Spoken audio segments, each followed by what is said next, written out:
नाशिकच्या इंदिरानगर परिसरात धक्कादायक गुन्ह्याची घटना समोर आली आहे।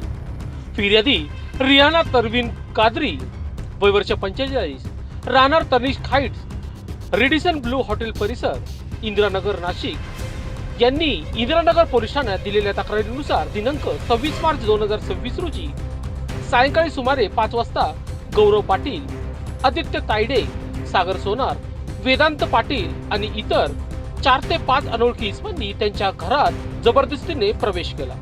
यावेळी आरोपींनी मोबिन कुठं आहे त्याचा खेळ खल्लास करतो अशी धमकी देत दहशत निर्माण केली।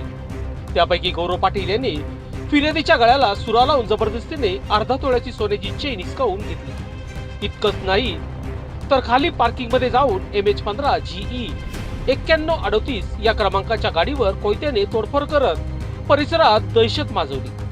या प्रकरणी इंदिरानगर पोलीस ठाण्यात गुन्हा दाखल करण्यात आला होता। गुन्हा दाखल झाल्यानंतर आरोपी फरार झाले होते आणि पोलिसांना चकवा देत होते।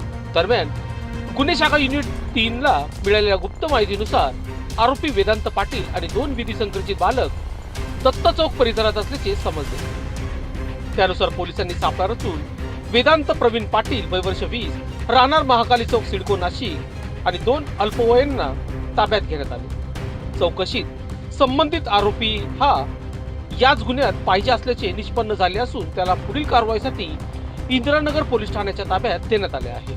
या घटनेचा पुढील तपास पोलीस करत असून इतर फरार आरोपीचा शोध सुरू आहे।